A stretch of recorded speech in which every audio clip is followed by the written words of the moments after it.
Welcome back to the Perinatal Podcast. You're here this week with your host, Meg Duke, for a mini episode.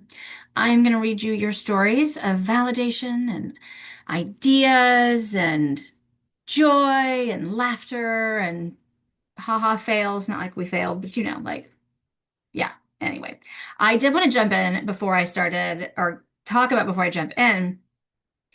I have been using the no thank you bite. I need to remember what episode that was from a couple of mini episodes ago, to so much success. I still have to argue with my now 4 and almost 6-year-old about taking the no thank you bite, but it's better than it was because they know that there's like a terminal situation here. Whereas before it was just like, you have to have one bite. Okay, but you have to have at least one bite.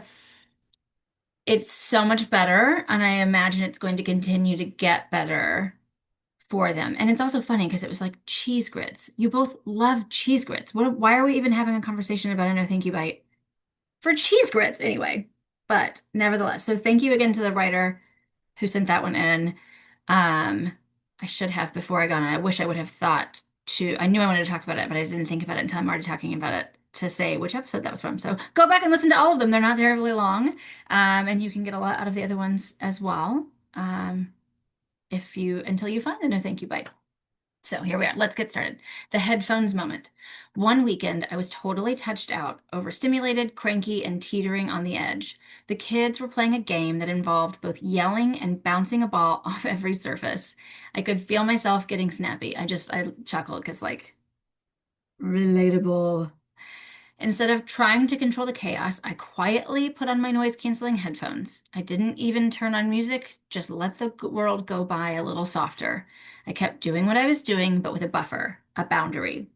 After 10 minutes, I felt my shoulders drop. I could think clearly again. The kids still yelling, but I wasn't unraveling. Sometimes the best parenting move is putting on your own oxygen mask, even if it's just noise-canceling headphones. This is a great idea. I have some of those in ear, not upon sponsor this podcast, but if anybody knows anybody over at Loopy, let me know. Some of those headphones and are they're in ear, but they're really cute and they fit in and they have a little hole. And no, Loopy is the case. Oh my gosh, what is the in ear? Anyway, I'll have to think about it and put it on. Not a sponsor of this podcast anyway, but and they again, they aren't like full ear, they're not noise canceling, but they're just earplugs and they're cute. And it's something that kind of helps. I think it's just Loop, not Loopy. Loopy is the phone and Loop is the anyway, sorry. I needed to walk through that for my own ADHD and neurodivergent purposes. So just something like that that kind of dampens the noise a little bit, or they hit noise canceling headphones, even if like just to decrease some of that stressful and touched out is such a real thing. I know some people argue that they're wrong. Like if you would tell me that touched out is not a real thing, you are either not a default caregiver or I have some other thoughts, but touched out is a real thing. Doesn't mean you don't love your kids. Just means can everyone please give me some space in some kind of way. So, all right, anyway.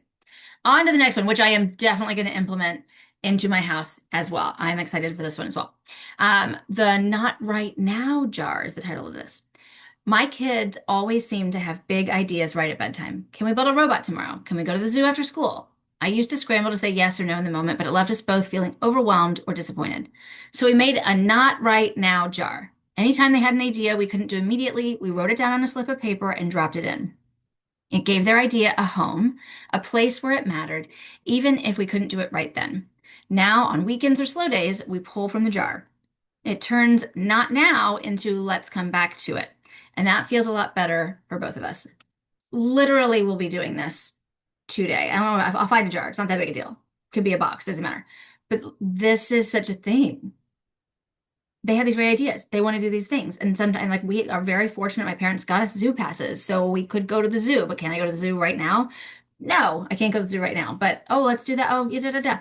Whatever else it might be, building a robot. Like, yes, of course. Let's save up some boxes or whatever and make and do that. Or paint robots on paper, but we can't pull out the paintbrushes right now because we're about ready to head out to baseball or whatever else it looks like.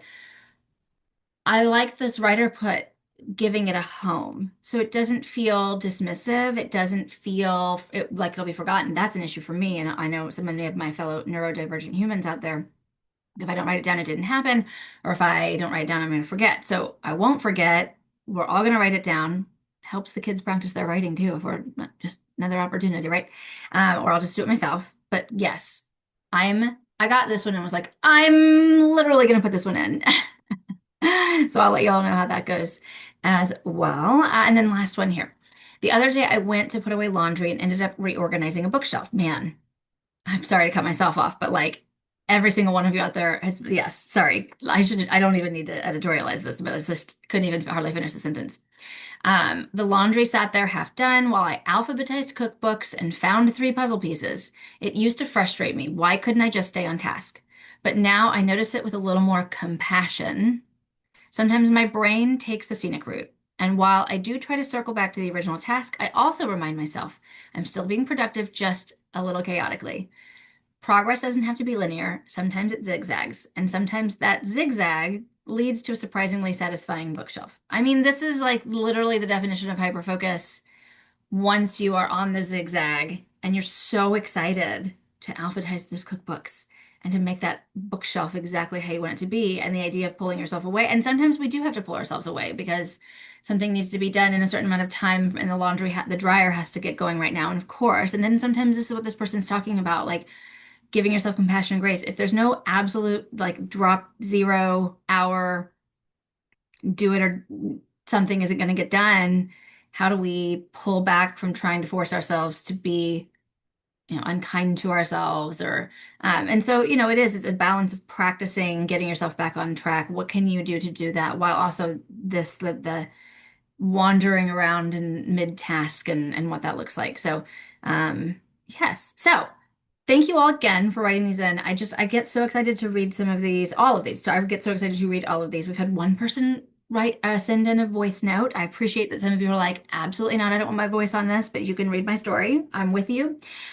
Please always feel free to send those in. Meg at megdukelcsw.com. You can email those stories to me. I'd love to play them, but of course, your voice memos, but of course, also email's great, or DM Amplify Wellness with Meg on Instagram. Please take just a second and rate, send this message off to somebody.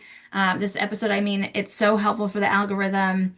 I hate having to, we all have to do this. Any podcaster, they say like my Golden Girls podcast, like be a friend by telling a friend about the show and join the Facebook group and stuff. And so that is something that's very helpful that keeps the algorithm happy and keeps it going. So if you could take a quick second and give us 5 stars, maybe leave a little review, just one sentence about what you like about the show or more if you've got the time and space, if that's available to you. But I do appreciate everything that you all do to keep us going over here. And until next week, be curious, not judgmental, and I'll see you back on the Perinatal Podcast.